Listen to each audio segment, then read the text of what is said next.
Sir నమస్తే అండి. నమస్కారం అండి. అల్లు అర్జున్ అండ్ పవన్ కళ్యాణ్ గారు యాక్చువల్గా చాలా మంది అనుకునేది అంటే వీళ్ళిద్దరి మధ్య పచ్చగడ్డేస్తే బగ్గుమంటది అనే విషయం అందరికీ తెలుసు.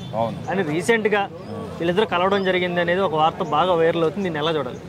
చూసేదేమండి, బన్నీ గారు వాస్తవంగా పవన్ కళ్యాణ్ గారిని గుర్తించట్లేదు. వాస్తవం నిజం, అది ఎవరన్నా జగమెరిగిన సత్యం.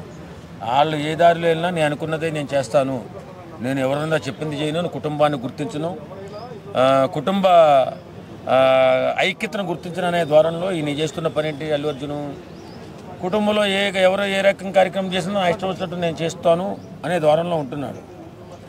మరి ఇప్పుడు వెళ్ళి పవన్ కళ్యాణ్ గారిని కలిశాడు అంటే అది మనస్ఫూర్తిగా కలిశాడా, లేకపోతే కలవకపోతే బాగుండదు, సమాజంలో చాలా విలేస్తారని భయపడి కలిశాడు నాకైతే తెలియదు. కానీ ఆ కలిసినట్టు పూర్తిగా కూడా ఆధారాలు లేవు, అక్కడెక్కడ కనపడుతుంది అంతే ఫొటోస్. అది కూడా కలిసినట్టు కాదు నాకు కూడా తెలియదు. కాకపోతే ఆపదలో ఏ కుటుంబం ఉన్నప్పుడు ఎలాంటి విభేదాలున్నా కలవక తప్పదు కదా, కలిస్తేనే మంచిది. ఆయన కలిసాడో లేదో ఎవరికి తెలియదు.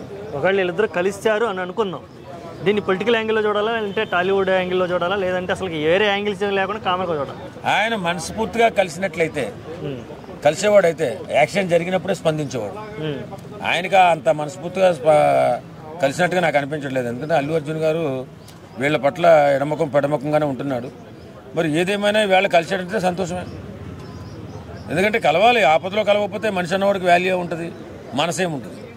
ఇలాంటి సమయంలో, ఆపద సమయంలో కుటుంబంలో ఒక వ్యక్తికి ఆపద కలిగినప్పుడు కూడా కలవలేకపోతే వాడు మనిషిగా గుర్తించడం కూడా వేస్ట్. ఓకే, అల్లు అరవింద్ గారు కూడా ఏమీ స్పందించినట్టు కానీ ఎక్కడ వార్తలు రాలేదు. దీన్ని ఎలా చూడాలి? మరి అదే కదా, ఇప్పుడు కొడుకు ఏం చెప్తాడు, మనం ఇలా దూరంగా ఉందామన్నా అని చెప్తే ఎవరైనా తండ్రి అయినా మరి ఏం చేస్తాడు, ఆయన బాటలోనే వెళ్తాడు. మరి లేదంటే వాళ్ళిద్దరి మధ్య కూడా గొడవ రావడానికి అవకాశం ఉంది. కాబట్టి అల్లు అర్జున్ మనస్ఫూర్తిగా అయితే కలిసి ఉండడేమో నాకు అనిపిస్తుంది అంతే. ఇదేమన్నా అంటే నెక్స్ట్ ఇది ఏమైనా స్టంట్ అనుకోవచ్చా, పొలిటికల్ స్టంట్ కానీ, లేదంటే స్ట్రాటజీ అనుకోవచ్చా? అంటే మన సోషల్ మీడియాలో విపరీతమైన ట్రోల్స్ అవుతున్నాడు కదా, ఎందుకు కలవలేదు, ఏం కలవలేదు, ఇతను తలపోగురెక్కింది, ఆకాశంలో చూస్తున్నాడు అని చెప్పేసి చాలా మంది అంటున్నారు. అన్న మాటలకి చూసి ఒరే బాగుండదురా, మరి కలవకపోతే ఇలాంటి ఆపద సమయంలో కూడా మనం కలవకపోతే రేపు పొద్దున్న మనం నీతి కబుర్లు చెప్పడానికి అవకాశం ఉండదు, కొంచెం కలుద్దాం పదరా అని చెప్పి ఆ తండ్రి అయినా ప్రోత్సహించడం కలవమని. Okay, thank you.